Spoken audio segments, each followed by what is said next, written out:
아이를 낳았을 때 우리의 인생이 어떻게 변하는 거지? 그걸 생각하면 사실 나오는 거죠. 나만 이렇게 했다가 뭐 나만 손에 우리 아이만 그러니까 우리 사회에 대한 믿음이 없는 게 그래서 저출산의 요인 그러면 사실은 100만 가지라는 거예요. 한마디로 말해 대한민국 사회가 이제 대개조가 돼야 되는 거죠. 그러니까 저렇게 생각하시면 돼요. 두 분이 학교 다니셨는데 네. 내가 다니는 학교가 좋으면 네. 뭐 후배한테 우리 학교 와라. 근데 내가 다니는 학교가 싫으면 어떻게 해요? 오죠. 가장 극단적인 도망가. 경우 자퇴라든지 아니면 오지 말아라.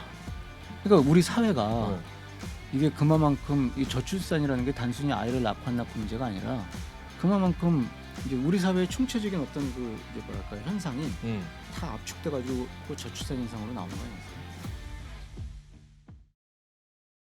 우리 사회에 있는 문제들을 한번 고민해보는 시간이죠. 신들과 함께하는 3프로TV 신과의 대화 시간입니다. 안녕하세요. 저는 해담경제연구소 어예진 소장이고요. 네, 안녕하세요. 명민준입니다. 네.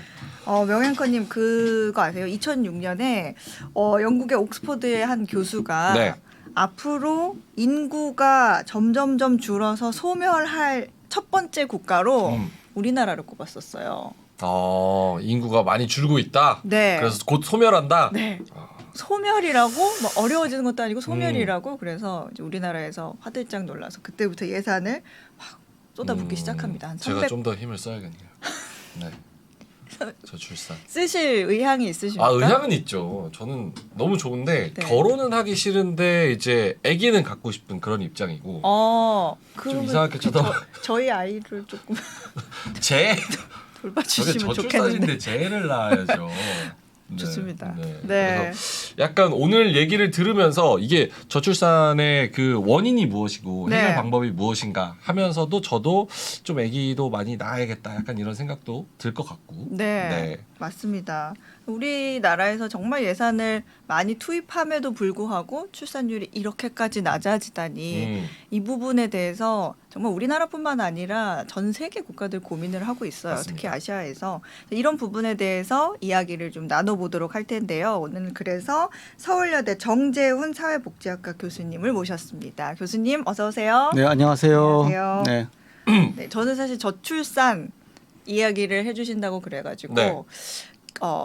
여성분이 나오실 수도 있겠다. 음. 그래서 뭐 정말 울분을 토하실 수도 있겠다 했는데 남성분이 오셔가지고 이렇게 출산 안 해보셨는데 어떻게 아실까 했는데 사전에 얘기를 나눠보니까 저는 제 안에 들어왔다 나가신 줄 알았어요.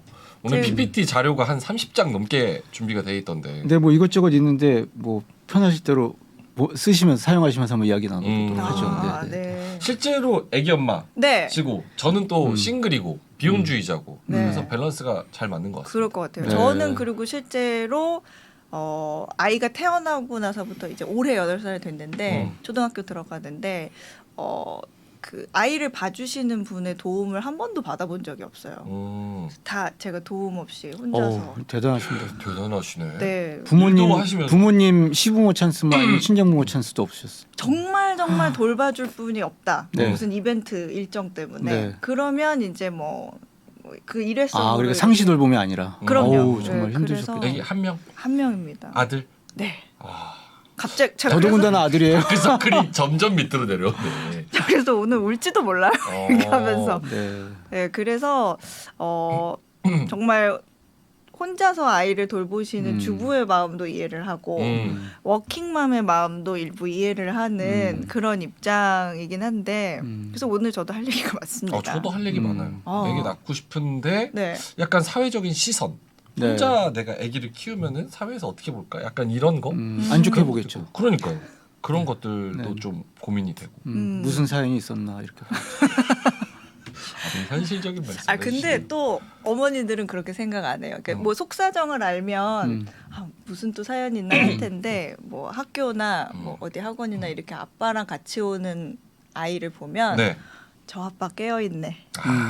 참 아빠다. 육아휴직 냈나 보네. 야, 그런 아빠가 되고 싶어요. 멋지다. 뭐 나중에 이런. 얘기 나오겠지만 그 아빠 보너스가 있죠 사실. 아빠 보너스? 그게 네, 뭐예요? 아빠는 조금만 해도 사회적으로 인정을 받고 인정을 엄마는 받고. 아무리 해도 그죠. 너무 당연하고. 그냥 그냥 그대로. 맞네. 지금 말씀해 주셨던 게 원래 갖고 있던 생각인데 들어보니까 그렇게 생각하는 경향이 좀 있는 것 같아요. 맞아요. 그 저희가 그걸 전문 용어로 성별 역할 분리 규범이라고 그러잖아요.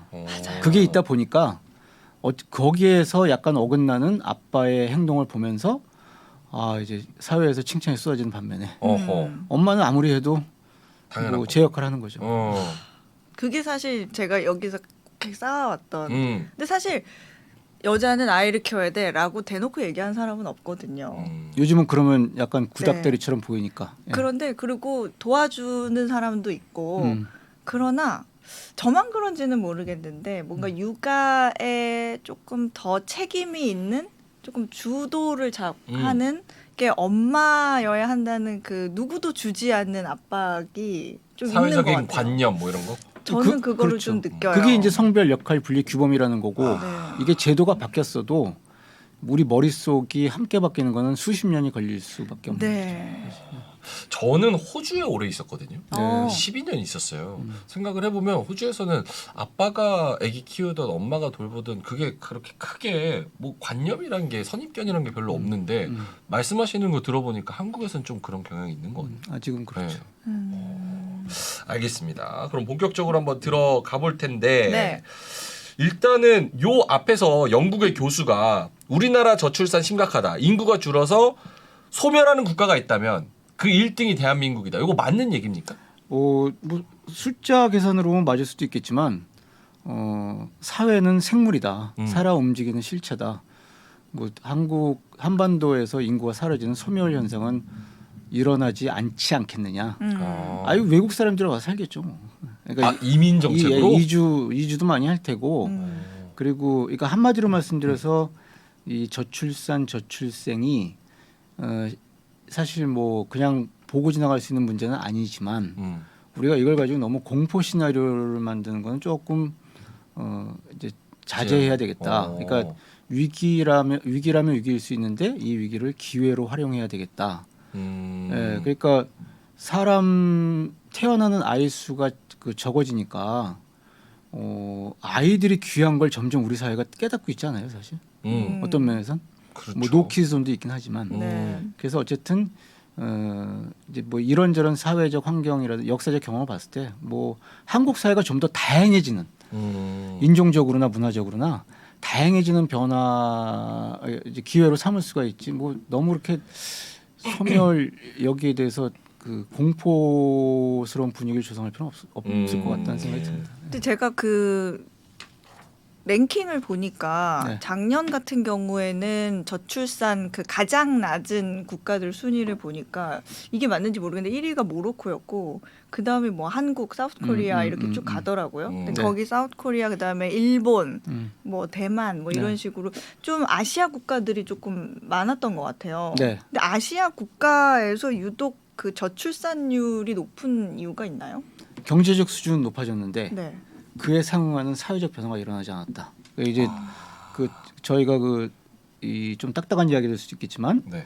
양해해 주십시오. 그 에스핑 안데르센이라는 서유럽의 그 사회학자가 있는데 네. 그분이 그 The Incomplete Revolution 해가지고 미완의 혁명이다 뭐 이런 책을 썼는데요. 그게 여성 사회 참여 확대라는 혁명적인 변화가 일어나고 있는데 서유럽 이야기입니다. 한국 이야기 아니라 네네. 그런 혁명적인 변화가 일어나고 있는데 사회가 그 변화에 제대로 적응하지 못해서 서유럽 국가에서 저출산 현상이 일어났다. 근데 요즘은 이제 많이 이제 그 반등이 있죠. 서유럽 국가 같은 경우에는 이제 그 맥락에서 본다면 경제적으로 이제 발전을 하고 여성의 사회적 지위가 높아졌고 네. 이제 아시아 국가가 근데 특히 아시아 국가는 그런 어떤 물질적 환경의 변화에 비해서 우리의 머릿속 성별 역할 분리 규범 여자는 집에서 뭘 해야 되고 남자는 밖에 나가서 돈 벌어야 되고 이게 쫓아오질 못하다 보니까 결국은 이제 그 아시아 국가에서 특히 이런 그 저출산 현상이 좀 두드러진다? 심각하게 나타나고 있다. 근데 이렇게 볼 수 있는 그거는 일본하고 중국보다 만약에 그 이론 네네. 대로라면 네. 중국하고 일본보다 우리나라가 조금 더 뭐 여자 대통령도 나왔었고 네. 그런 거 생각하면은 일본, 중국보다는 출산율이 그래도 좀 높아야 되는 거 아니에요? 근데 그게 그러니까 우리나라 그걸 뒤집어서 이야기를 하면은요. 네. 우리나라가 중국이나 일본보다는 여성들의 어떤 그 사회 참여라든지 사회 참여에 대한 욕구, 흔히 말하는 이제 성평등에 대한 욕구 수준이 우리나라가 훨씬 더 높다. 그러니까 이제 같은 현상을 겪더라도 예를 들면 이제 독박 육아 똑같이 네. 일을 하는 상황이 됐다 하더라도 독박 육아, 경력 단절에 대한 어떤 그 상대적 박탈감, 내지는 불만 이런 것들이 우리나라가 상대적으로도 높은 것이 아니냐. 뭐 이제 그 결과가 결국은 여성들의 그 저희가 이제 그런 표현도 해요. 이제 서로 의식하진 않지만 사회 현상으로서 출산 파업. 그러니까 개별 개인적인 선택인데 그게 워낙 사회적인 흐름으로 나타나다 보니까 네. 사회적인 흐름으로서 출산 파업, 이제 이런 이야기를 하거든요. 그래서 뭐 다 저출산의 요인 이야기하면 뭐 100만 가지가 있겠지만 네. 특히 이제 아시아 쪽에서의 그 차이는 그러니까 서유럽 국가와 아시아의 차이, 그다음에 또 이제 아시아 국가 내에서도 한국의 유난히 이거는 어떤 그런 성차별적인 요인이 크지 않겠느냐. 이렇게 볼 수 있겠죠. 그럼 결론적으로 여자의 사회적 지위가 올라가면 이 네. 저출산 문제도 어느 정도 해결될 수 있는 부분이 있고 어느 정도. 어느 정도. 네, 그또 이제 자꾸 성평등을 이야기하면요, 네. 많은 분들이 성평등 된다고 저출산 해결되냐? 맞는 이야기예요. 그것도 왜냐하면 아니 성평등은 뭐랍니까? 살집 없고 맞아요. 일자리 없고 너무 팍팍해. 애 사교육 비용 많이 들고 이러면 이제 힘들잖아요. 근데 네. 저희가 그걸 이런 물질적 조건을 이제 필요 조건이라고 한다면 네. 이런 성평등 내지 우리 성별 그 사회의 어떤 가치 규범 이거를 충분 조건이라고 예를 들면 이야기하면은요. 그 서유럽 국가 같은 경우에는 이런 물질적 조건이 그 이제 충족이 된 복지국가 체제가 확립이 된 상황에서 네. 저출산 현상이 나타났어요. 그래서 아까 말씀드린 이제 여성의 사회 참여라는 혁명적 변화에 제대로 대응하지 못하고 있다. 그건 뭐냐? 여성이 사회 참여를 하려고 하는데 서유럽 국가에서도 선택의 기로에 쓰는 거죠. 내가 막상 일을 하려고 하는데 일이냐 아니면 가정이냐 선택을 해야 되는데 네. 남편께서는 그런 선택의 기로에 없죠. 서셨을까요? 그런 적이 없죠. 없죠. 네. 근데 이제 여성들은 그 선택의 기로에 쓴단 말이에요. 네. 근데 서유럽 국가들도 우리가 그 용어로 이제 사회적 돌봄 체계다 그러는데 그게 이제 어린이집 유치원 네. 이게 없었단 말이에요. 서유럽 국가에서도 그냥 집에서 아이돌 보는 건 여자니까. 그래서 여성들이 사회 진출을 하려는데 70년대 80년대까지도 어린이집, 유치원, 뭐 노인 요양원 돌봄과 관련 이런 것들은 낯선 단어였었죠. 네. 있긴 했지만 조금씩. 그래서 이제 그 출산율이 떨어지니까 사회적 돌봄. 그래서 이제 여성들이 이 선택의 기로에 서지 않게 하는 사회적 돌봄 체계의 확립. 근데 하다 보니까 왜 여자만 직장 끝나면 그 어린이집으로 킨더가르텐으로 왜 여자만 뛰어가야 돼? 그러다 보니까 이제 여성의 일가적 양립으로 시작했지만 남성과 여성 부모의 일가적 양립, 성평등한 가족관계, 돌봄. 이제 그러면서 저출산 현상의 반등이 일어났단 말이에요. 애기 엄마로서 이거 지금 말씀하신 게 현상입니까? 아니면은 과거의 일이에요? 아니면 지금 일어나는 현상입니까? 서유럽 국가가 이제 앞서 나가는 것 같고 우리는 그 과도기에서 한참 이렇게 엄마와 아빠 사이 고민하고 그런 그러니까 것 이제 같아요. 서유럽 국가는 필요 조건이 충족돼 있던 상태에서 충분 조건이 빠져서 충분 조건만 채우면 됐었는데 우리나라는 필요 조건도 안 돼 있고 복지도 안 돼 있고 물질적도 안 돼 네. 있고 충분 조건도 안 돼 있고 사회적인 그런 네, 인식도 안 돼 이제 있고 이 상황에서 막 저출산 현상이 나타나니까 여성들이 막 사회 진출하면서요. 네, 그러니까 이제 막 왜 아이를 안 낳냐 그러면 주거 비용 막 그게 사실 설문조사하면 제일 1등으로 나와요. 그렇죠. 네, 당장 급하니까. 그런데 이 이제 두 축이 다 가야 되는 거죠 우리나라. 그래서 서유럽 국가들은 반등을 했죠. 했죠. 예, 서유럽 국가는 반등을 했는데 네. 그거 먼저 보여드릴까요? 그러면? 네, 네. 저기 보고 따라가면 되겠네요, 그냥. 그렇지 않아요? 뭐 그럴 수도 있고, 근데 이게 이제 국가의 어떤 그 문화 차이도 있고 네, 조금 그런 것들도 서유럽처럼 있죠. 예. 기본적으로 깔려 있는 복지에 대한 인프라가 다르기 때문에 네. 그거를 금방 따라잡기에는 조금 그러니까 한계가 이제 있지 않을까. 저출산 현상이 서유럽 국가에서는 이제 1970년대, 80년대 이때 나타났는데 네. 벌써 요거는 이제 너무 복잡한 이거 보시고 너무 눈 팽팽 안 들어가셔도 돼요. 네. 그러니까 결국 이거 증권사에서도 안 쓰는 그런 그래프입니다. 제가 굉장히 만든 겁니다. 복잡하고요. 그냥. 예. 근데 이제 80년대 정도면은 다 복지 국가였었다. 이제 네. 복지 지출 이게 이제 복지 지출 관련 그 비용 관련 이야기거든요. 네, 국내 네. 총생산 대비 복지 지출 비율을 이야기하는 거예요. 예, 근데 이제 어쨌든 복지 국가였었다. 그런데 이것도 이제 굉장히 복잡한데 이 위에 보세요. 뭐 핀란드 72년, 미국 76년, 덴마크 이게 각 나라마다 출산율이 최저점을 찍었던 이제 그런 상황입니다. 보시면 이제 70년대, 80년대 뭐 늦은 국가들은 90년대까지도 있지만은 대체로 이제 이런 현상이 나타났던 거예요. 아니 그 최저를 찍었는데도 1.7, 1.4, 네, 1.2 네, 네. 이런데 지금 우리가 0.75 아니에요? 그러니까 우리나라는 그거는 이제 굉장히 수십 년 전이니까 심각한 거죠. 우리도 네. 2015년, 16년만 해도 한 명은 됐었죠. 한 명. 1.26 뭐 이러지 한 않았나요? 명은 됐었죠. 한 네. 명. 그러다가 그러니까 요게 이제 요약한 이제 그래프인데 여성 그 고용률, 네. 그러니까 여성들이 취업 활동을 이제 시작하면서 출산율이 낮아져요. 이거 약간 그 부의 상관관계다 표현을 하는데 네. 네거티브한 그렇게 되다가 어느 순간 다시 이제 올라가죠. 그러니까 이 내려가는 순간이 아까 말씀드린 물질적 조건은 여성이 사회 진출하기 시작했는데 선택의 기로에 섰던 시기. 아. 네. 그랬다가 엄마의 일가정 양립, 그다음에 엄마 아빠의 일가정 양립으로 정책 전환이 되면서 이 이제 그러니까 이제 올라가는 시기. 여성들이 오히려 취업률이 높아져도 이제 올라가는 거죠. 물론 올라가도요. 뭐 셋넷 낳지는 않아요 옛날처럼 그냥 둘 정도 낳는 건데 이제 이렇게 올라가는 거죠. 저 현상은 계속 다른 나라에서 다 일어나는 이게 거예요, 이제 공통적으로. 서유럽 복지국가 OECD 회원국 같은 경우에 이제 공통적으로 나타나는 현상이다. 저렇게 바뀔 수 있었던 대표적인 정책을 좀 들어주실 수 있는 게 그게 있나요? 이제 뭐 프랑스 같은 경우에는 왜 일본이 지금 따라하려고 하는 네네. 뭐 n분의 n승이라고 하나요?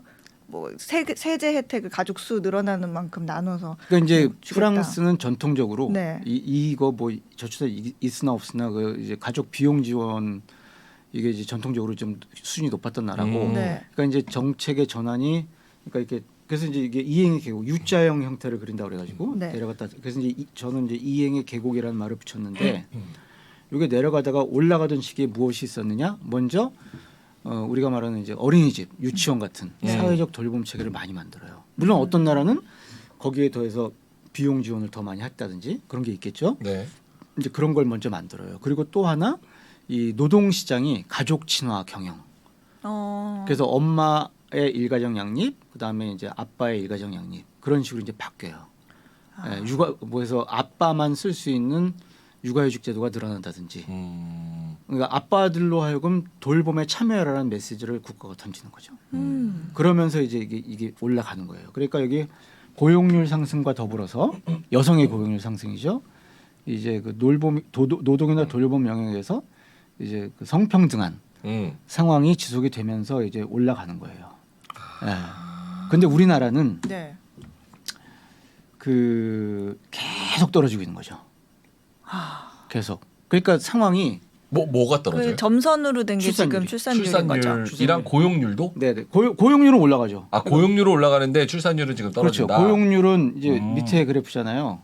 그러니까 다른 나라는 이렇게 반비례하다가 네. 올라가는 상황이었는데 우리는 이게 아직 끝이 안 보인다. 왜 그런 거 하니? 네. 그 반등하는 상황이라는 것이 어쨌든 이제 물질적 조건의 충족, 그러니까 뭐 그리고 포함 필요 조건의 충족 더하기 충분 조건 네. 성평등인데 우리는 지금 물질적 조건도 충족 그러니까 안 되고 불안한 상황에서 거기에 여성들이 여전히 선택의 기로에 서 있고 그러다 보니까 근데 여성들이 다 취업하잖아요 지금 네. 다 취업하잖아요. 그러니까 여성 취업률 고용률이 결국은 높아지면 높아질수록 이건 떨어질 수밖에 없는 거죠. 그럼 어떻게 해야 반등해요? 그 저한테 부르시면 아니, 제가 그럼 이 우리가 자리에 함께 앉아 있겠습니다. 고민을 해야죠. 어떻게 보면 함께 저 아무도 고민해서 모르는데. 아, 그러니까 저거죠. 그러니까 결국은 제안을 해야죠. 물질적, 네. 그러니까 한마디로 말해 대한민국 사회가 이제 대개조가 돼야 되는 거죠. 그러니까 저렇게 생각하시면 돼요. 두 분이 학교 다니셨는데 네. 내가 다니는 학교가 좋으면 네. 뭐 후배한테 우리 학교 와라. 근데 내가 다니는 학교가 싫으면 어떻게 해요? 오지 마. 가장 극단적인 도망가. 경우에 자퇴라든지 어. 아니면 오지 말아라. 그러니까 우리 사회가 이게 그만큼 이 저출산이라는 게 단순히 아이를 낳고 안 낳고 문제가 아니라 그만큼 이제 우리 사회의 총체적인 어떤 그 이제 뭐랄까 현상이 다 압축돼 가지고 그 저출산 현상으로 나오는 거 아니겠어요? 네, 저는 좀 이렇게 어느 정도 공감을 하는 게 지금 저는 사실 직장의 근로자로 있는 게 아니라 제가 해담경제연구소라는 걸 차려서 프리랜서처럼 사장님으로. 프리랜서처럼 이렇게 활동을 하는데 사실 그 이유가 아이를 돌보는 것과 그다음에 일을 하는 거 두 마리 토끼를 잡기 위한 선택이었거든요. 근데 처음에는 저도 한 뭐 2년 정도 쉬었어요. 아이 낳고 나서는 올인을 하기 위해서. 근데 정말 우울증이 오고 아 내가 아르바이트라도 해야겠다. 약간 왜요? 왜냐하면 저는 일을 해야 되는 해야 사람이었나 되는 봐요. 타입이 성향이. 집에만 있으니까 우울증이 오더라고요. 그래서 나는 일을 해야겠다. 아르바이트라도 해야겠다 해서 일을 하려고 하는데 제가 했던 직업은 기자이기 때문에 기자가 파트타임으로 취재 기자를 하는 경우는 별로 없죠. 거의 없죠. 어렵죠. 네, 그래서 고민을 많이 하다가 이렇게 저는 운이 좋게도 제 시간에 맞춰주겠다는 언론사가 있었지만 일반 여성들 같은 경우에는 저처럼 아이를 돌볼 수 있는 시간에 맞춰서 일을 할 수 있는 구조가 안 돼 있죠 지금. 이게 기업들이 대부분 다 그렇습니까? 뭐 바뀐다고 막 얘기가 많았었는데도 현실적으로 기업들이 근데 이제 그래요? 명예관님 생각을 해보세요. 고용 주세요. 기업에 고용 준데 제가 딱 입사를 하려고 하는데 저는 아이 등원시키고 9시 이후에 출근을 해서요. 아이 하원 시간인 2, 3시에 퇴근하겠습니다. 네. 쓰실 거예요? 어예진이면 쓰죠. 그렇게. 그런 거 말고? 네. 그 만약에 나라에서 인센티브를 좀 주면은 많이 쓸 것 같은데. 그게 이제 육아휴직이잖아요. 근데 그게 기업들 입장에서는 그렇게 크게 와닿지는 않습니까? 그런 지금 인센티브? 뭐 좀 복잡한 얘기지만 우리나라 기업들이 앞장서서 육아휴직을 할 수 있는 여건은 아닌 것 같고 한마디로 말해서 그 다음에 또 저거죠. 육아휴직 요즘에 법적으로 보장되고 네. 그래서 많이들 한다고 하는데 이제 만약에 한번 상상을 해보세요. 내 직장 다니는데 아이를 낳았어요. 육아휴직 그 과감하게라는 표현 쓰는데 육아휴직을 뭐 공무원이다, 공기업 이제 직원이다가 아니면 눈치가 좀 하실 보이죠. 수 있겠어요? 다음 달 하실 수 있을까? 개편이에요. 네. 개편인데 예를 들어 육아휴직- 뭐 정프로님, 김프로님 이렇게 계시는데 네. 제가 개편 들어가요. 당당하게 이렇게 어렵네요. 육아휴직과 더불어서 이제 어렵네. 이제 영원히 휴직하시는 거죠. 저 영원히. 무슨 말씀을? 예. 근데 그게 왜 그런 거 아니? 네. 저거예요. 그냥 우리 머릿속에 그 이제 남자는 또 뭐 그러니까 여자는 육아휴직을 해도 남자는 육아휴직을 하는 게 좀 아직도 어색한 거죠. 이제 저런 게 있어요. 이제 최근까지도 계속 늘어났는데 육아휴직자 이제 통계예요. 저 파란색이 남성 근로자. 남성의 비중인데 이걸 이제 고용노동부에서 최근 것도 나왔는데 최근 건 제가 여기다 반영을 못했는데 뭐 비슷해요 트렌드는. 이게 그러니까 24.5% 남자가 이게 24.5% 비율이 육아휴직자 중에 이걸 보면은 야 100명 중에 25명이 남자야? 4명 중에 육아휴직하는 사람들 4명 중에 한 명이 남자야? 그럼 요즘 남자들도 육아휴직 많이 하네? 이렇게 볼 수 있겠는데 그쵸? 이게 다 합쳐가지고 몇 명입니까 이게? 다 합쳐서 27,000명? 12만 명. 전체가 27,000명 육아휴직 중에 그렇네요. 육아휴직자 네네네. 12만. 이거 물론 공무원은 빠지고 이제 일반 기업 근로자 이제 비중인데 무슨 이야기인고 하니? 근데 생각을 해보세요. 지금도 사실은 만약에 회사 다니시면 지금도 육아휴직 하실 수 있는 연령이에요. 왜냐하면 자녀가 8세 미만일 때 육아휴직 할 수 있으니까. 예를 들면. 네. 그런데 무슨 이야기냐? 네. 육아휴직을 할 수 있는 권리를 가진 부모들이 수백만 명이란 말이에요. 근데 12만 명밖에 안 쓴다. 10만 명이다. 그리고 그 중에서 4분의 1밖에 남자가 안 된다. 무슨 얘기냐? 이 통계는 육아휴직자 수는 당연히 늘어나죠. 처음에 25명 2001년부터 본격적으로 시행하면서 25명이었는데 그렇네요. 그 중에 남자가 둘이라서 8%였던 거예요. 근데 어쨌든 이게 휴직자 수는 당연히 늘어나죠. 제도가 확대가 되니까 앞으로 계속 늘어날 거예요. 그런데 육아휴직을 할 수 있는 사람들 중에서 네. 육아휴직을 얼마나 하냐가 중요하잖아요. 그렇죠. 예. 그러니까 그래서 이제 통계청에서 이런 개념이 나왔어요. 그러니까 아이가 태어났는데 출생아 부모 아이가 태어난 그 해에 그 부모들이 얼마만큼 육아휴직을 하느냐.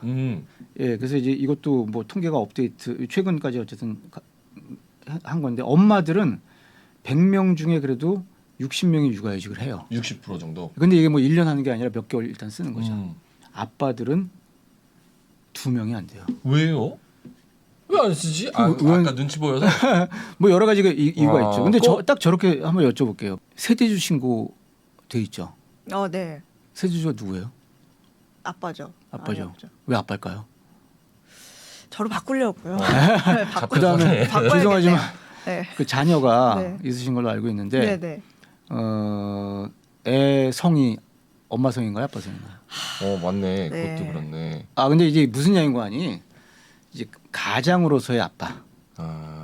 그 다음에 내조자, 이제 아이를 돌보는 사람에서 엄마. 그러니까 우리가 그 맞벌이가 보편화가 됐고 우리 머릿속이 이제 그래서 남자하고 여자하고 똑같이 일을 하고 평등해진 것 같지만 우리가 이제 용어로 민법상의 부계혈통주의라는 표현을 쓰거든요.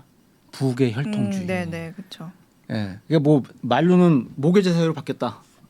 예? 외갓집 중심, 그러니까 소위 말해서 이제 엄마 중심, 엄마 집안 중심으로 이렇게 간다고 하지만 그래서 우리가 굉장히 사회가 바뀐 것 같지만 실질적으로 우리 머릿속에 결정적인 순간에 우리 머릿속을 좌우하는 것은 그러니까 아빠 집안 중심, 그다음에 가장으로서 아빠. 그래서 아까 이제 이야기가 거기서 나왔던 건데 육아휴직 그러니까 아빠가 그러니까 엄마하고 함께 엄마의 그러니까 독박육아 경력단절 이건 여성이라는 게 앞에 붙는 말이거든요. 네. 그러니까 독박육아 경력단절을 해결할 정도로 남자들이 뭘 할 수 있는 상황이 아니에요. 그래서 요즘 아빠들이 또 이제 많이 변해서 육아휴직을 하려고 해도 네. 아까 뭐 잠깐 이야기 나왔지만 아빠들이 육아휴직을 하고 싶어도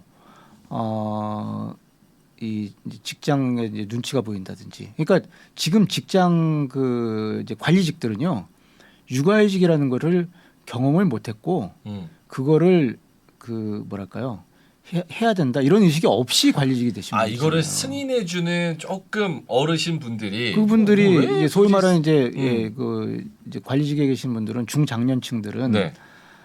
이제 법적으로 그렇고 괜히 잘못 대응했다가 괜히 SNS에 실릴 것 같으니까는 그냥 앞에서 이러는 거죠. 육아휴직 해.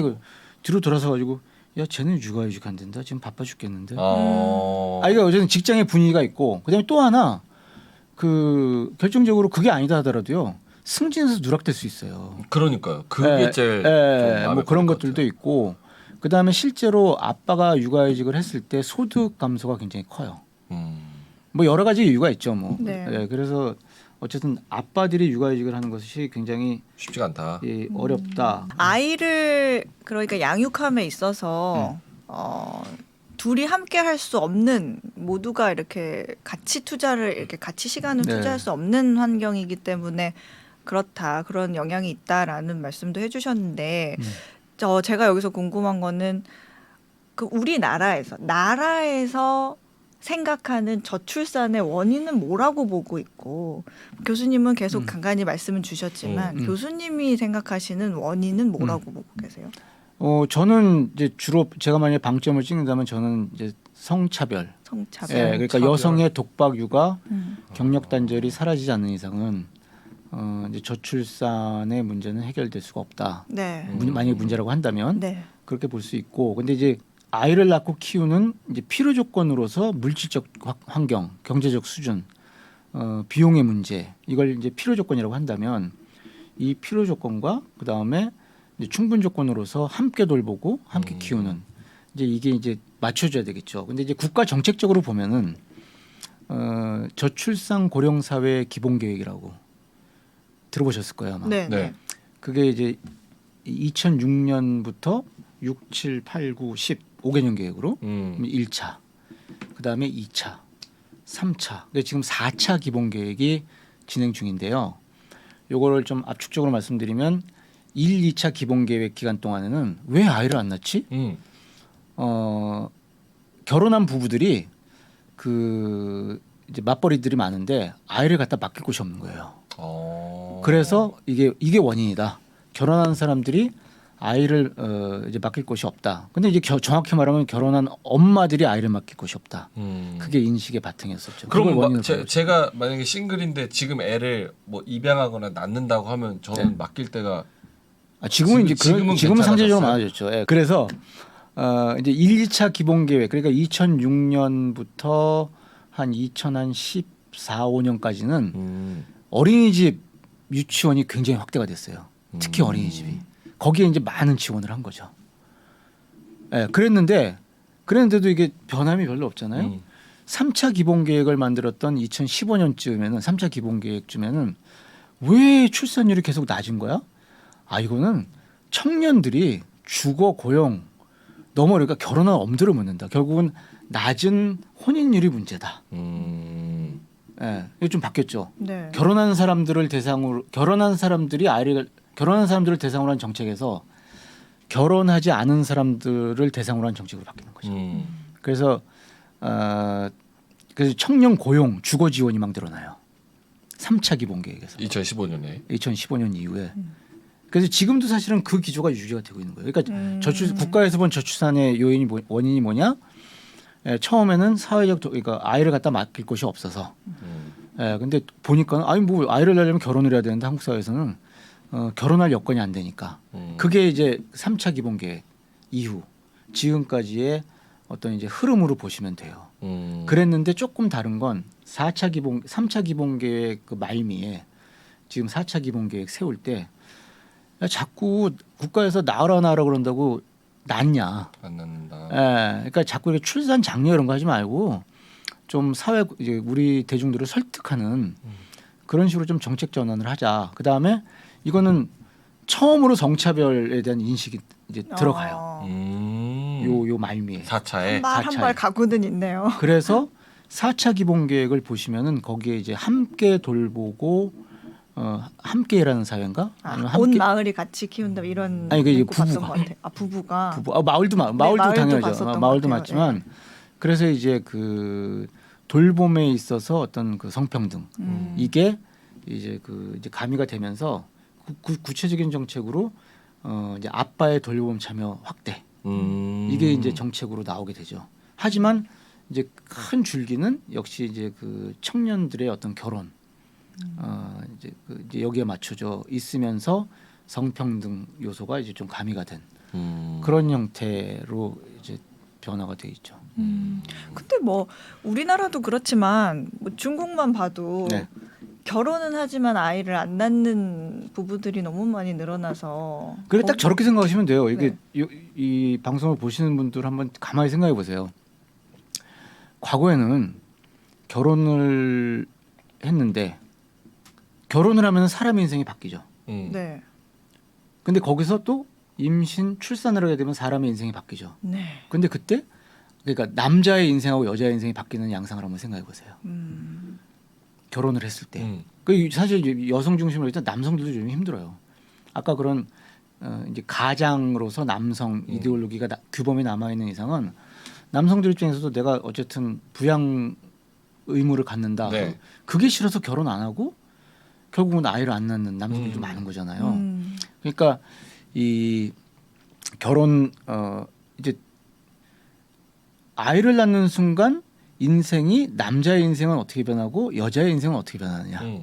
그러면 일단 그 양상을 한번 생각해 보세요. 자꾸 눈물이 나지. 누가 더 인생에서 극적인 변화를 하느냐. 근데 그게 아이를 낳고 키우는 건 정말 그 행복 그 자체잖아요. 아이 이렇게 보고 그러면. 네. 그런데 그게 어느 여성이 경험하는 어떤 그런 임신 출산 돌봄과 남성이 경험하는 임신 출산 돌봄이 다른데 지금 현재 우리는 그렇게 보면은 여성들이 임신 출산 돌봄으로 인해서 인생이 변하는 게 너무 크다. 근데 이게 어머니 세대들은요 그 변화를 크게 생각 안 하신 거죠. 그런 거 다르잖아요. 같아요. 네. 이게 그러니까 운명으로 생각하시잖아요. 네. 또 옆에 다 승려하죠. 그렇게 하고 있고. 마치 요즘 어. 젊은 남자들이 내가 왜 가족을 부양하면서 이렇게 힘들게 살아야 돼? 도리를 한다 이렇게 생각하시죠. 그렇죠. 예. 네. 맞다. 그리고 이제 젊은 남자도 그래서 혼자 살고 인생을 즐기고 이런 남자들 많이 늘어나잖아요. 네. 여성들은 오죽하겠어요? 아. 그러니까 이 저출산의 요인 뭐 이것저것 생각할 수 있지만 거기 뭐 아이를 낳았을 때 우리의 인생이 어떻게 변하는 거지? 그걸 생각하면 사실 나오는 거죠. 그럼 성평등의 기준에서 봤을 때는 네. 여성이 더 드라마틱한 체인지를 겪게 된다고 하면 네. 앞으로 미래지향적으로 봤을 때 남성이 그 부분을 어떻게 좀 보완을 해줄 수가 있어요? 그러니까 그 뭐 여성 대신 아이를 같이 낳을 수는 없겠지만 함께 정말 말 그대로 함께 키우고 함께 돌봐야죠. 함께 일하고 함께 돌보고 그게 이제 하고 싶어도 안 되는 여건들이 물론 있어요. 하지만 근데 이게 말처럼 쉽지 않습니다. 저도 사실 이렇게 나와서 입으로 조절조절 되는데 그 아이를 저는 굉장히 함께 키우고 함께 돌봤다고 생각을 했는데요. 네. 그 지나간 과정을 그 애엄마한테 얘기를 들어보니까 저는 안 키운 게 많더라고요. 보통 이제 네. 엄마들이 모이면 이렇게 얘기를 하죠. 도와주려고 하는데 네. 아이 좀 봐줘 하면은 이제 여자들이 아이 좀 봐줘 하면 이것도 챙겨주고 놀아주고 하는데 이제 남편들은 아이 좀 봐줘 그러면 같이 게임. 이게 보고만 있대요. 진짜 보는 거죠. 이렇게. 보고만 있대요. 그거 몰라서 그러는 거 아니에요? 그런 것 그러니까 그럴 수도 저거죠. 있는데요. 그러니까 네. 저 같은 경우는 이게 네. 도와주는 것도 사실 아니잖아요. 그렇죠. 같이 하는 거죠. 같이 도와주는 게 아닌데. 분담인데 네. 분담인데 이게 어려운 게 사회화가 어렸을 때부터 그렇게 안 됐단 말이에요. 그러니까 저 같은 경우에는요, 뭐 전공한 것도 있고, 그래서 저는 함께 돌봤다고 생각을 했는데 제가 놓친 부분이 굉장히 많았더라고요. 근데 그 왜 그런 거 아니? 딱 저렇게 생각하시면 돼요. 육아휴직 가지고 예를 들어도 요즘에 이제 육아휴직하는 아빠들 많이 늘어났잖아요. 네. 그리고 진짜 그 이제 참 육아휴직, 참 육아휴직을 하는 아빠들이 보도가 돼요. 점점 많아지고 계세요. 진짜. 그런데 그거는 사실 아빠들이 그러니까 엄마들처럼 돌보지 않는 반증인 거죠. 왜 그게 뉴스거리가 돼야 돼요? 아니 엄마 집에서 막 애 돌보는 거 뉴스거리 돼요? 안 되죠. 안 되죠. 근데 이제 저런 상징적으로 그런 것 같아요. 엄마가 육아휴직도 남성적 육아휴직이 있고 여성적 육아휴직이 있어요. 네.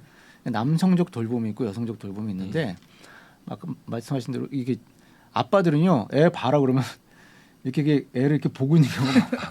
네 맞습니다. 그리고 육아휴직을 아빠가 하잖아요. 네. 그럼 아빠가 하루 종일 애랑 같이 놀아요 놀이터에서. 근데 엄마가 퇴근해서 오잖아요. 그럼 애가 이제 엄마한테 엄마 하고 달려가잖아요. 아빠는 거기서 체인지예요. 그러니까 육아휴직을 해도 아빠는 이제 아직 거기에 대해서 우리나라에서 어떤 질적 연구라든지 연구된 거는 아직까지는 제가 알기로는 없는 걸로 알고 있는데 아빠의 육아휴직과 엄마의 육아휴직, 남성적 육아휴직과 여성적 육아휴직의 양상이 다를 것이라는 게 제 가설이에요. 그러니까 아빠는 타취예요. 저녁 시간은 엄마의 몫이에요. 근데 엄마가 육아휴직을 하잖아요.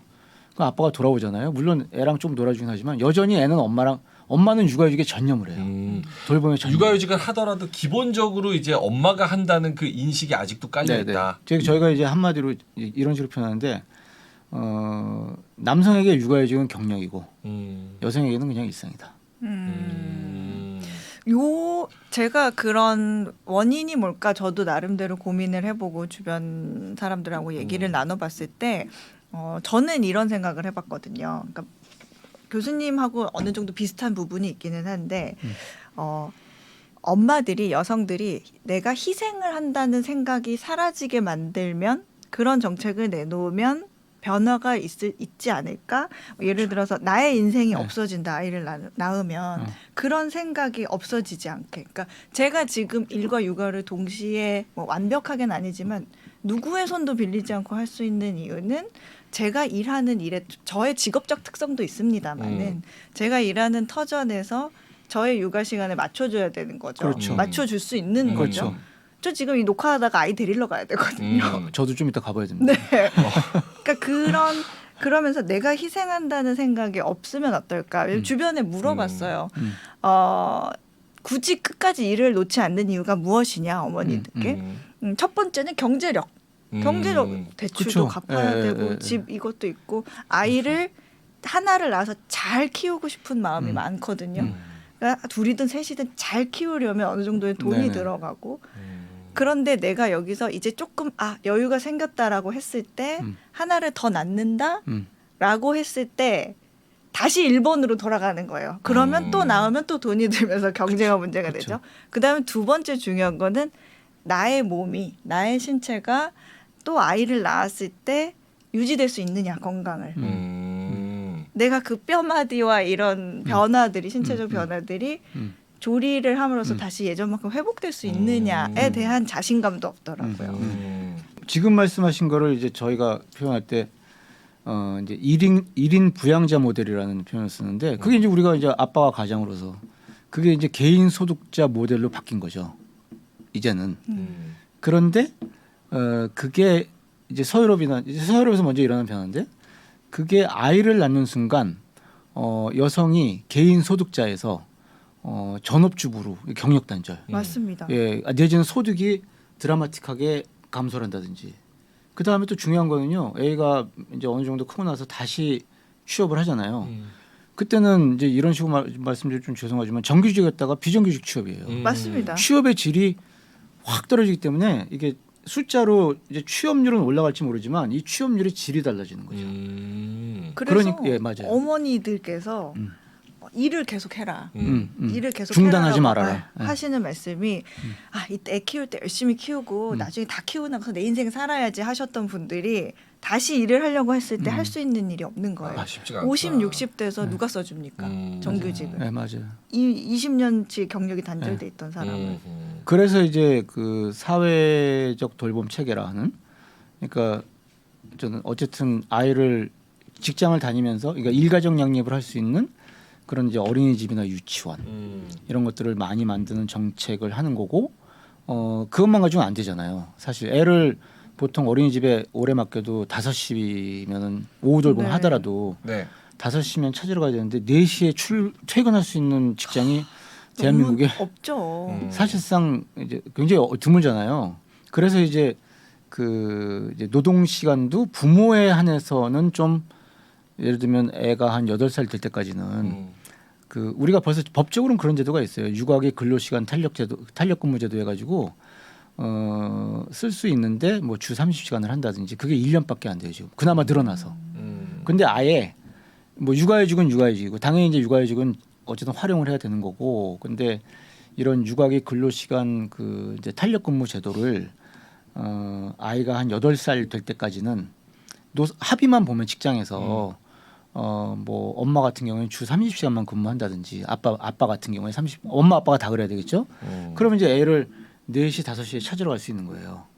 그럼 8살 이후는 어떻게 됩니까? 그래도 이제 8살 이후는 보통은 네. 그래도 이제 학교 왔다 갔다 해도 스스로 뭘 할 수 있고 그러니까 막 부모가 막 쫓아다니지 않아도 되니까 일단 이게 제가 8살을 말씀드린 건 저거예요. 기준이 지금 현재 육아휴직을 네. 만 8세 미만까지 할 수 있거든요. 그러니까 그게 되게 예. 애매한 것 그래서 같아요. 이제 얘기한 거고 그래서 이제 최근에 우리 정책 변화 중에 하나가 네. 늘봄 학교. 늘봄 학교. 예, 늘 돌본다 그래서 늘봄인지 뭐 아니면 늘 학교가 봄이라서 그런지 모르겠지만 늘봄 학교라는 것을 도입하겠다고 정부에서 발표를 했는데 이거는 원래 그 이제 지금 현재 여야 진영을 떠나서 계속 나왔던 이야기예요. 나왔던 이야기고 이게 우리가 늘봄 학교로 표현하면 전일제 학교. 그러니까 학교에서 오후에 한 4, 5시 그다음에 발표한 걸로는 부모가 원하면 8시까지 학교에서 돌봐주겠다. 예, 그러는 건데 어쨌든 이제 부모가 일을 하고 일을 하는 동안에 아이를 맡길 수 있는 아이가 이제 있을 수 있는 이제 그런 돌봄 체계를 만드는 게 중요하고 그런데 사실은 애를 8시에 찾으러 가면 참 서로 불행할 수 있잖아요. 애한테도 미안하기도 네. 하고 그래서 이제 그 이제 보통 이제 그 독일 같은 경우도 그런 전일제 학교가 있는데 전일제 학교 굉장히 이제 확대가 됐거든요. 근데 보통 4시까지 하고 4시에는 부모가 독일 부모들은 3시면 찾으러 가는 거예요. 3시면 퇴근을 하고 4시까지 찾으러 가는 거죠. 그런 어떤 이제 그러니까 우리가 흔히 이제 좀 그냥 딱딱한 용어로 노동시장 개혁, 부모 중심의 노동시장 개혁, 그 다음에 사회적 돌봄 체계 확대. 거기에 이제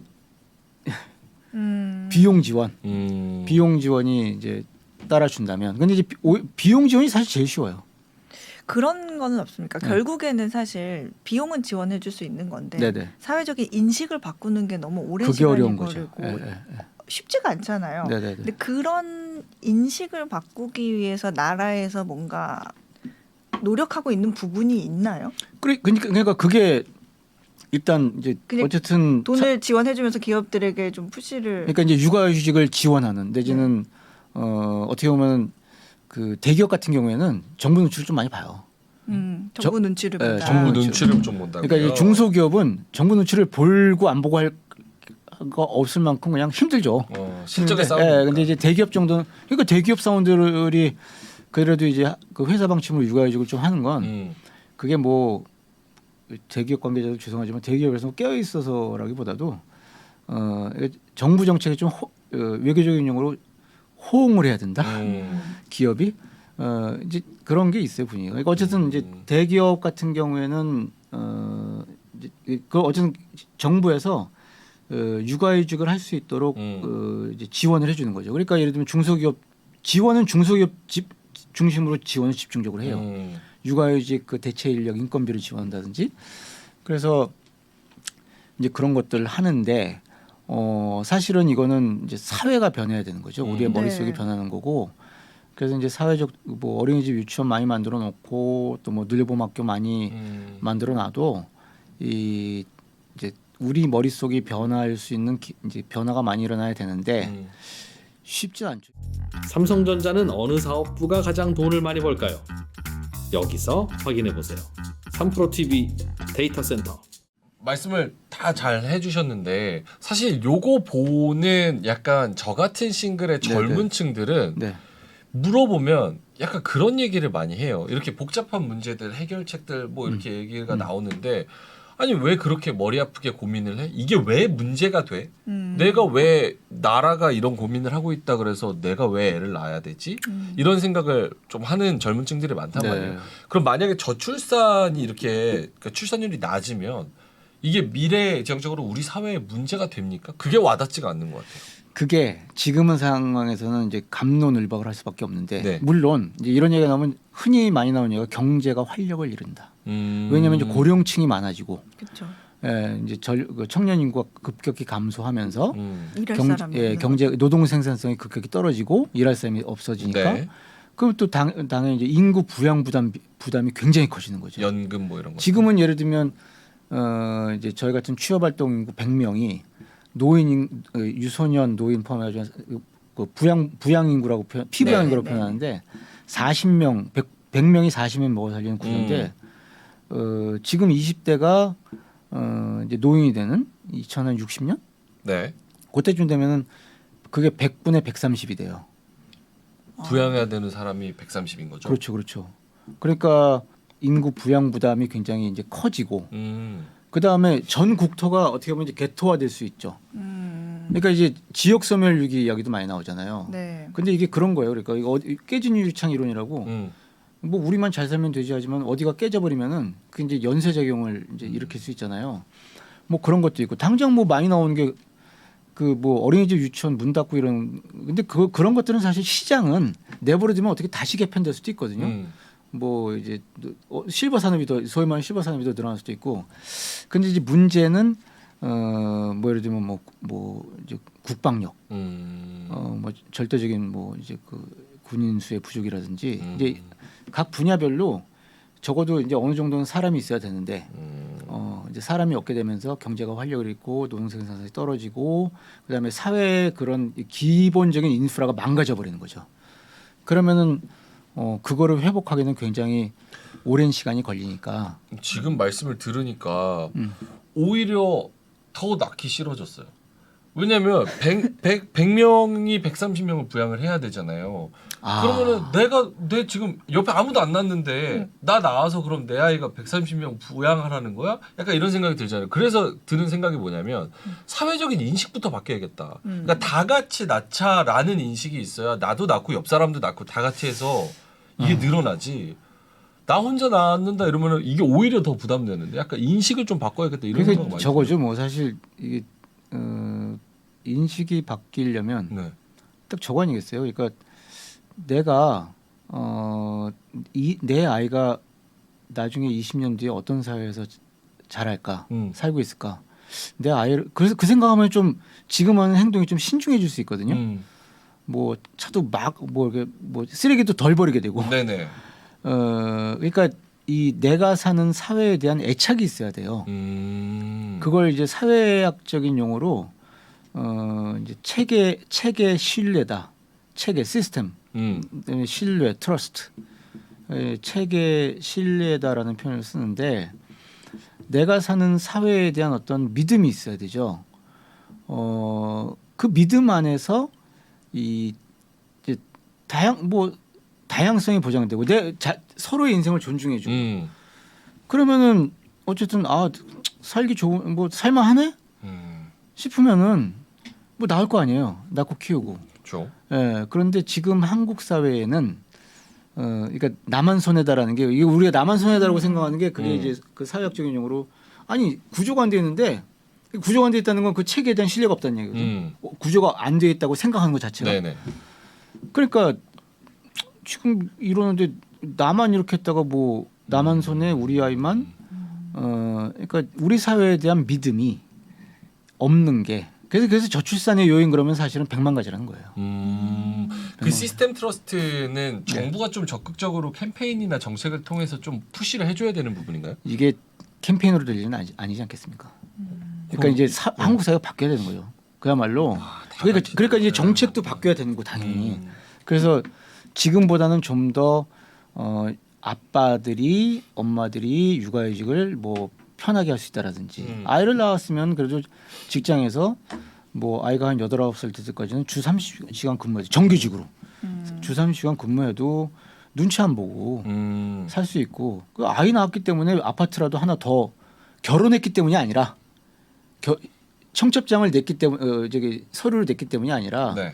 아이를 낳았기 때문에 아이가 있기 때문에 아파트 평수라도 조금 더 넓은 거 받을 수 있고 이제 뭔가 내가 이제 하는 만큼 그다음에 또 이제 그러면 또 뭐 아이 안 낳는 사람 차별하는 거야? 그 세제상으로 당연히 비용이 들어가는 만큼 뭐 공제해주고 어쨌든 그 이제 뭐랄까요 아이를 낳으면 낳은 집에 대한 지원이 있어야 되겠죠. 근데 이제 우리 사회 문제는 이제 혼자 사는 사람 내지 이제 이런 비혼 이런 분들이 그 살고 싶어하는 어떤 다양한 삶이 있잖아요. 네. 그거를 사회가 용납을 안 하는 거죠. 그러니까 이제 거기서도 사실은 우리 사회가 나를 안 받아들이고 있구나라는 어떤 그 체계 신뢰 이게 안 가는 거예요. 예를 들면은 혹시 뭐 지금 비혼이라고 비혼주의자. 비혼입니까? 미혼입니까? 비혼주의자. 비혼. 결혼은 기본적으로 안 하고 싶어요. 근데 아이는 낳고 싶으세요? 네. 근데 아이를 그 만약에 낳으시면은 어떤 상황이 벌어질까요? 그래서 지금 못 낳고 있는 거 아닐까요? 아니 낳아줄 사람도 없고 그렇죠. 낳으려고도 안 하고 네. 누가 제가 이런 얘기 하면은 네. 미친놈 아니야 이렇게 뭐 일단 그러니까 그렇게 생각하니까 정책적으로 이제 저희가 용어 중에 비혼 출산이라는 용어가 있습니다. 비혼 출산. 그리고 그 OECD에서 통계를 잡아요. 네. 비혼 출산율 해가지고 그게 이제 100명 중에 한 해에 아이가 100명이 태어나면 그 중에 이제 혼인 신고 안 하고 태어난 아이들이 몇 명이나 되느냐. 그러면은 OECD 평균이 어느 정도 될 것 같습니까? 100분의 100명 중에. 감이 안 오네. 네, 감이 안 오겠죠. 20명? 20명. 네. 우리나라는 어느 정도 될 것 같습니까? 3명? 3명. 우리나라가 한 2명 되고요. OECD 평균이 한 45명 됩니다. 그래요?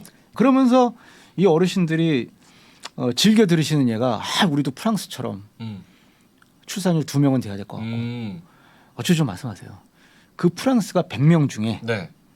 두구두구두구두구 몇 명 비혼 출산 60명? 60명 60명 정도 돼요. 예, 자세한 숫자는 조금 틀릴 수도 있습니다. 하지만 트렌드 프랑스, 스웨덴 이런 나라들이 한 60명 정도 돼요. 5, 60명.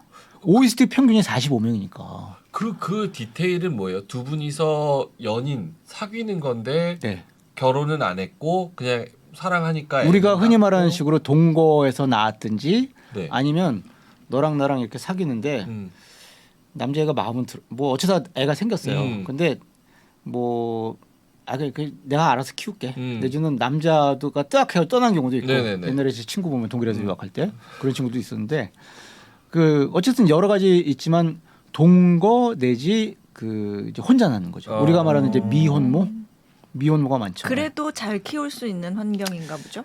잘 키울 수 있는 환경이라고 이야기하기에는 좀 그러니까 독일도 이렇게 가족 빈곤율 보면은요. 우리가 흔히 말하는 미혼모 한부모 가정의 빈곤율이 높아요. 그거는 부인할 수 없어요. 하지만 그거는 어떻게 보면 이제 혼자 아이 낳고 이제 일가족 양육하니까 힘들고 뭐 이런 것 이런저런 요인이 있는데 네. 어쨌든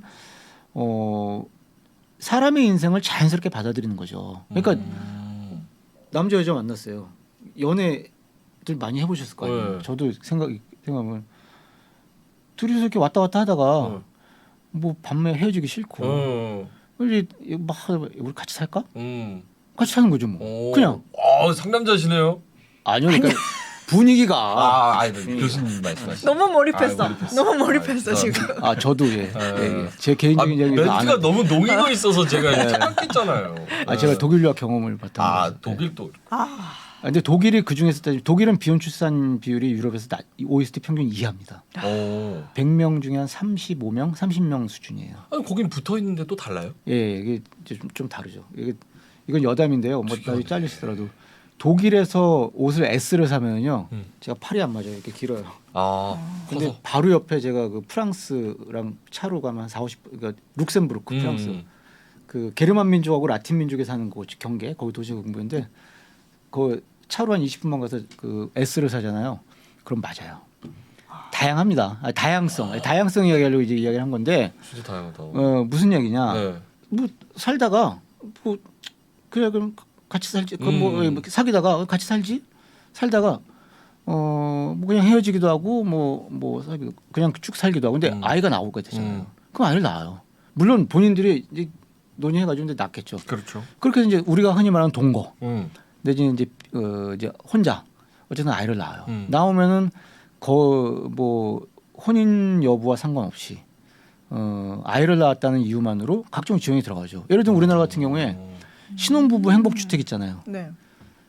그 왜 신혼부부 행복주택으로 가족 행복주택 해야 되는 거 아니에요? 그 요즘에 용어를 자꾸 바꾸자 그래가지고 일부 이제 그렇게 이제 선언적인 걸 쓰기도 하지만 어쨌든 신혼부부에게 혜택을 주잖아요.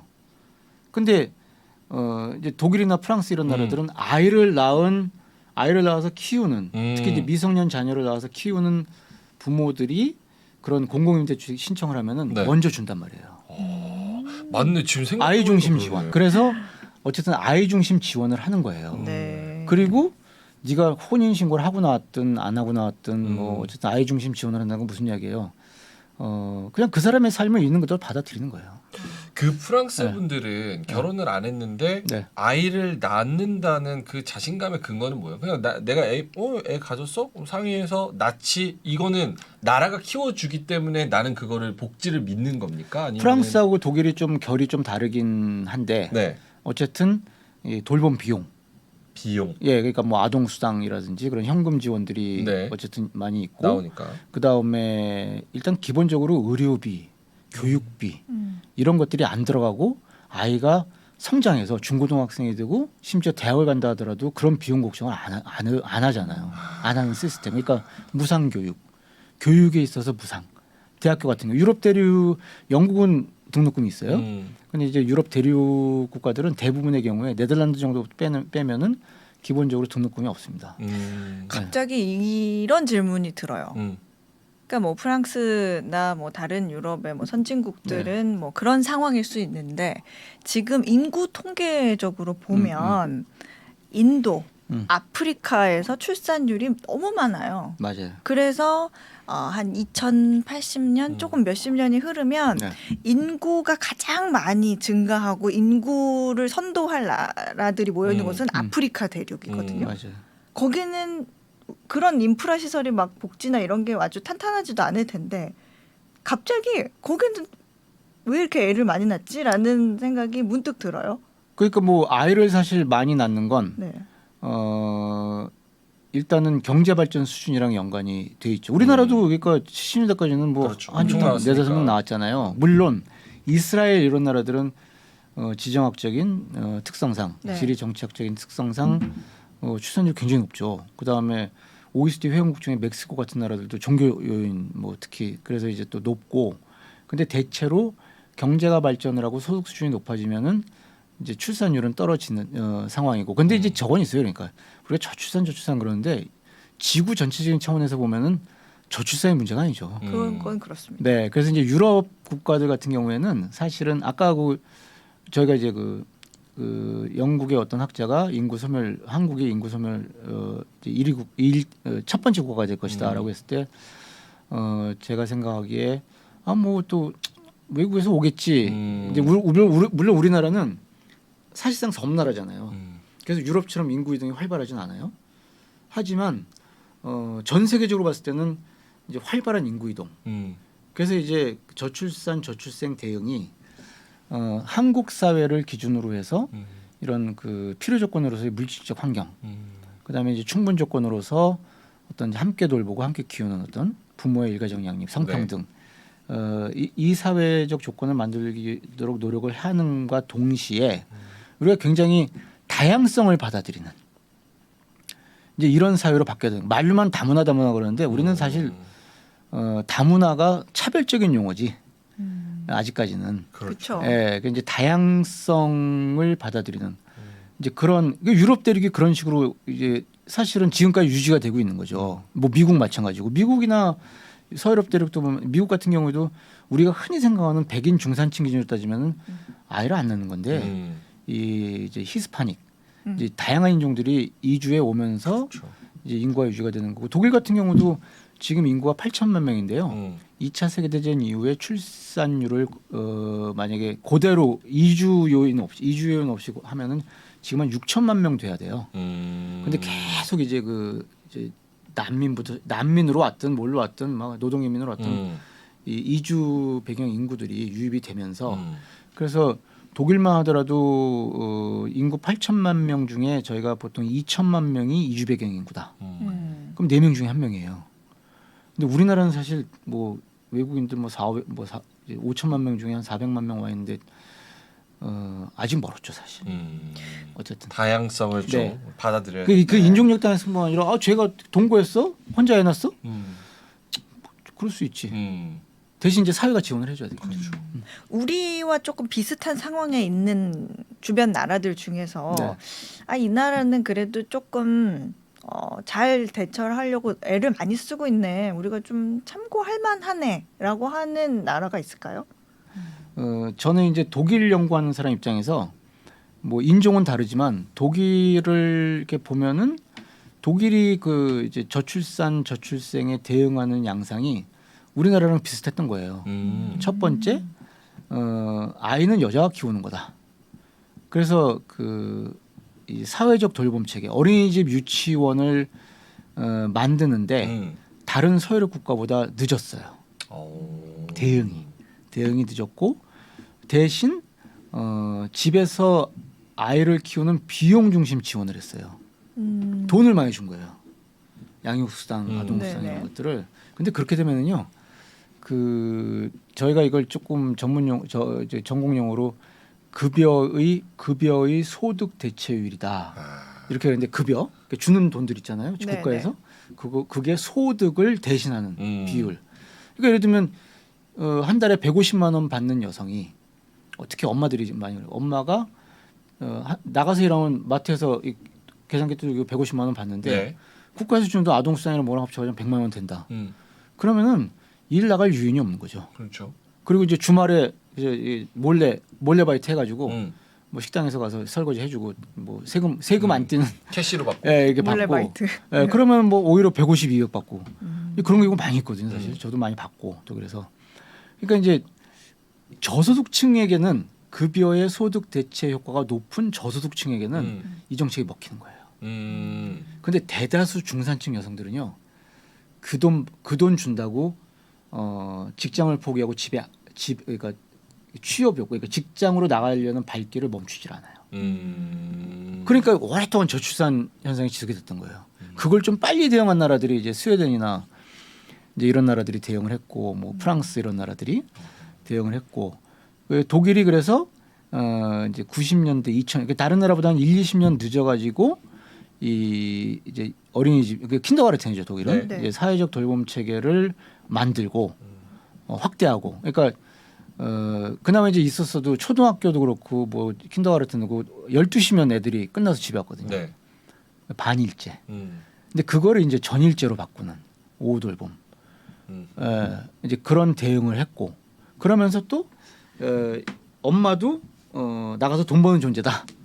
이제 이런 인식 변화가 이제 동시에 일어나기 시작했고 그래서 이제 변화하는 양상들을 보면요, 뭐 제가 독일을 공부해서 이런 말씀을 드리는 것도 있겠지만 독일하고 한국이 좀 비슷한 게 많은 것 같아요. 그러니까 이 성별 역할 분리 규범이 강했다는 거. 그다음에 사회가 전체적으로 유럽 사회에서 독일이 좀 보수적인 사회인데 우리나라가 좀 보수적이고. 네. 뭐 경제 여건도 좀 수출에 의존한다든지 여러 가지 이제 비슷한 점들도 있고 그래서 저는 이제 독일 사례를 보면서 이제 시사점들을 많이 뽑죠. 근데 그게 이제 결국은 그래 늦었지만 결국은 이 뭐 집에 그 개별 가정에 돈을 주는 것보다는 아이를 대신 키워줄 수 있는 돌봐줄 수 있는 엄마 아빠가 나가서 일할 때 네. 그런 거라든지 아니면 이제 그런 아빠의 돌봄 참여 확대, 성차별. 이제 그런 것들 뭐 주거 당연한 거고 사실. 이제 거기다 그렇게 보는 거죠. 다문화를 좀 받아들이는 다양성. 그 독일이 다양성. 그러니까 독일이 그 1990년 통일 전까지 독일의 그 1990년 통일은 역사적으로 보면은 동구 공산권 블록의 몰락하고 맞물리는 현상이거든요. 네. 무슨 이야기냐? 1990년까지는 이제 1980년대까지는 독일이 서유럽의 변방 국가였어요. 그런데 이 동구 공산권 블록이 무너지면서 유럽이 독일 딱 유럽의 중간에 있잖아요. 근데 그게 이제 서유럽의 변방 국가였었는데 이게 교류가 되면서 유럽의 중심지가 된 거죠.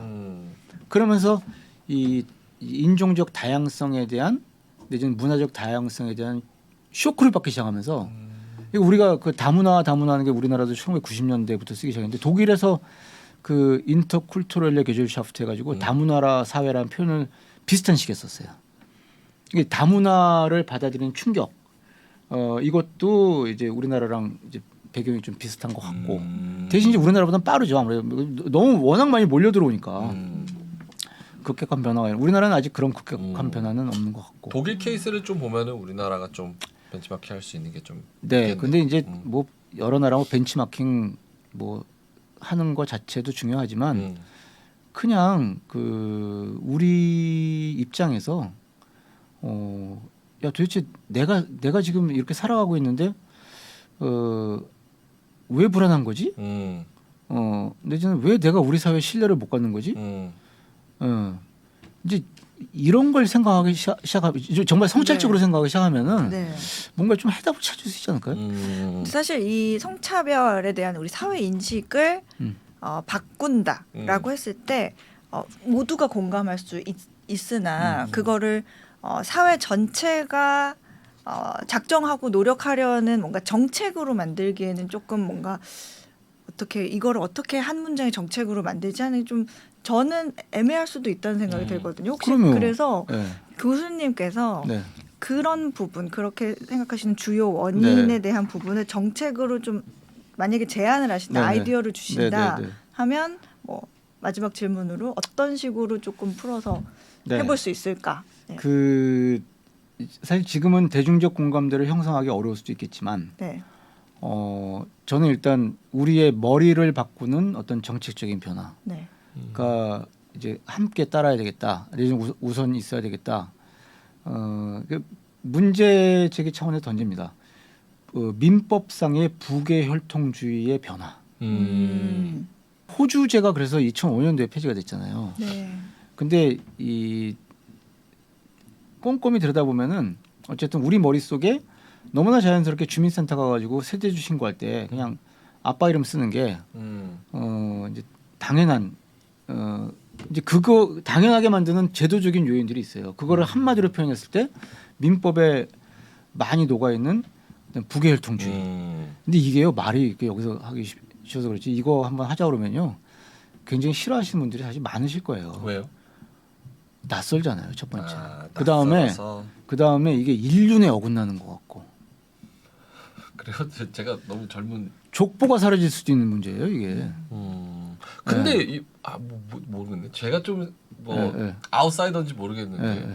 요즘에는 뭐 인종끼리 다 섞이고 막 어디서 뭐 오고 그게 지금 저도 그렇게 생각했는데 몇천 년 됐는데 그게 지금 그게 그러니까 이렇게 우리 뭐랄까 생각이 비슷한 사람들끼리 모여서 막 이야기할 때와 사실 또 침묵하고 있는 그러니까 내가 막 이야기할 때 저 사람이 침묵하고 있다 그래서 저의 말에 그 사람이 동의하는 거 그렇죠. 아니잖아요. 침묵하는 다수가 또 있을 수 그래서 있으니까. 일단 어쨌든 우리 머릿속에 있는 그런 그 이제 부계혈통주의 요게 좀 이제 사라져야 되겠다. 사라져야 그다음에 된다.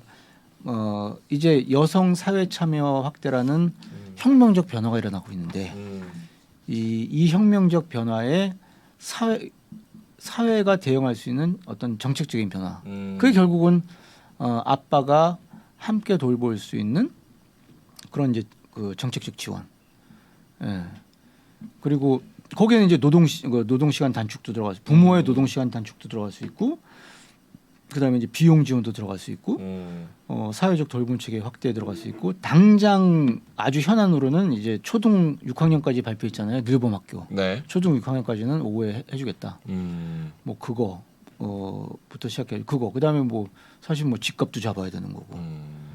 예. 그다음에 지역 균형 발전. 오늘 이야기를 많이 못했는데 사실 지역 소멸 위기라는 게 그 지역에서는 소멸 위기라면 굉장히 싫어하세요. 사실 너무 부정적이고.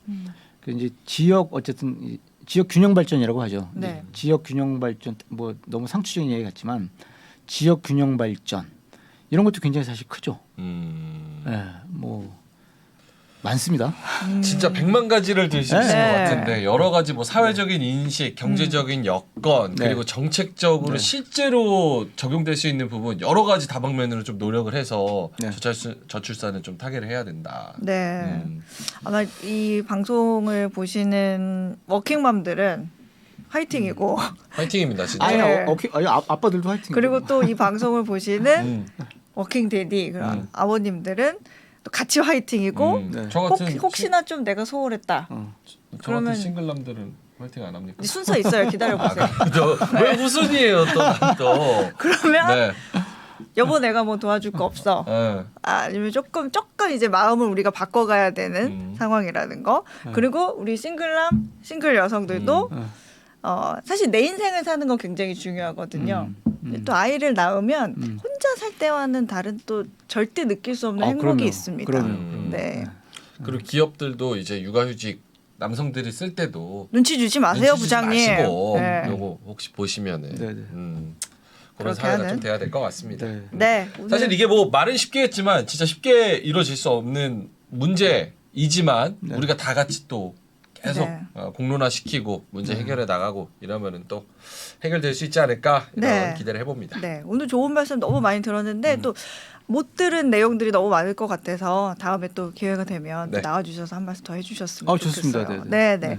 오늘 3프로TV 신과의 대화 저출산에 대해서 이야기 나눠봤습니다. 서울여대 정재훈 교수님 오늘 나와주셔서 너무 감사드립니다. 고맙습니다. 네, 감사합니다.